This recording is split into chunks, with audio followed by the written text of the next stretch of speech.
Welcome to the Conor Canney Podcast. And in today's podcast, I'm going to briefly talk about something I talked about in a hour-long video I made on the Let You Be You Life Camp channel, which may be this channel that you're actually looking at. I just want to reiterate again.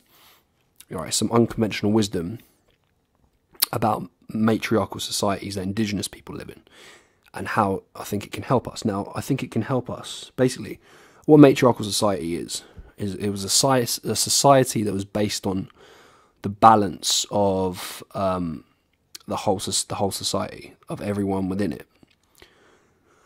You know, there were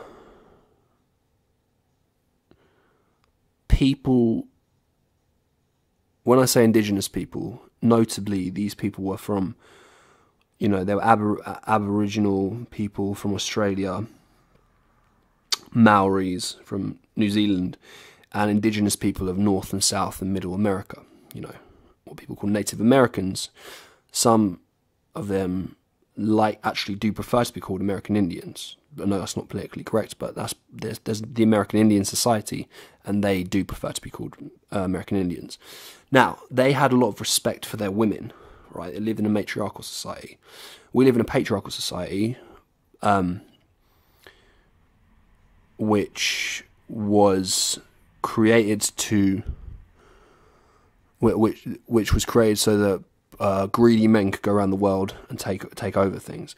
Now, we have got a lot of stuff to be grateful for, because it's the reason we can now subsequently I can sit with this microphone, as I've said before in the last video, in that video. And it's the reason we can, you know, we live in a far safer time than we ever had before. The technology, everything is amazing now, right? So I'm not complaining about that, but there are certain principles that we can implement if we understand, and certain principle and certain things we can uncondition our mind from if we understand what this society is based on. Now, one of the things it's based on is school was based on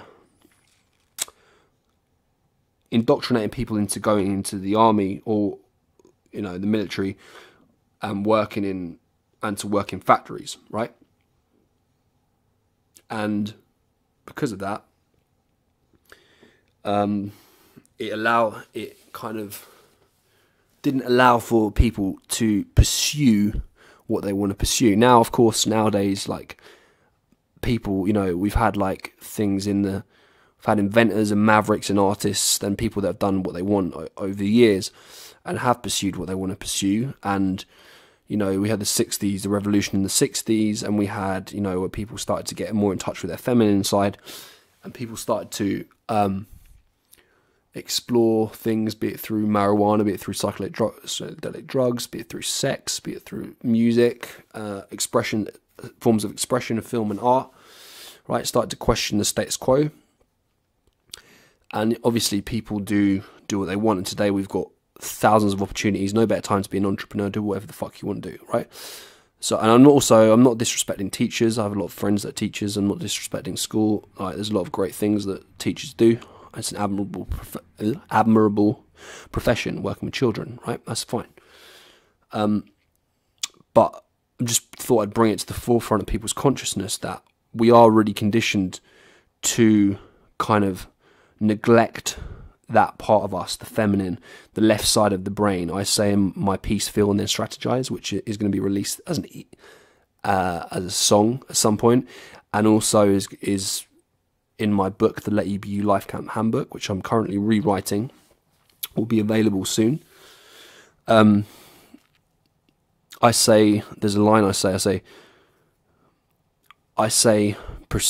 it's basically proceed from your gut feeling, the spontaneous side within you, the feminine, that which some in the Japanese culture call yin, right? And then use the logical, pragmatic, practical side of you, the masculine, yang, to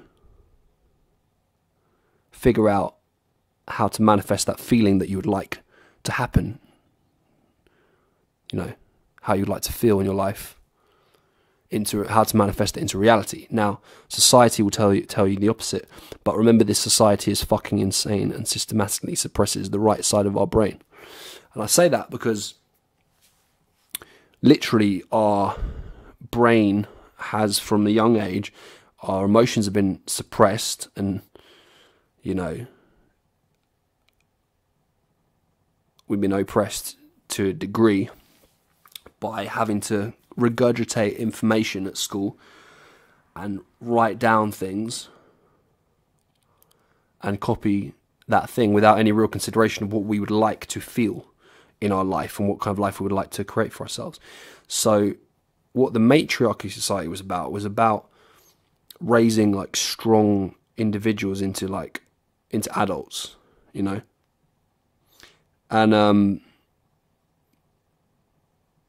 that's something that we can use that metaphor, right, in our own lives and for our children, to figure out, what are we going to do? What would we rather? Would we rather like get in touch with that part of us that's telling us what we want to do in life, our life's purpose, or would we, or would you want to just be like live life like a slave, like, oh God, I hate my life, I hate my job, I hate my career, I don't know what to do? Is that kind of fucking energy you want to show to your children? I sure as fuck don't. I want to live the life I want to live, experience a life of joy and passion, and lead by example and encourage my children in the future, if I do have children, if the right woman comes along, to do the same thing. Right? So that's just like me bringing this information about matriarchal societies. You can do your own research on that if you want. Just the forefront, just the little thing I thought I'd share, and that's really what it is. Okay, bye-bye.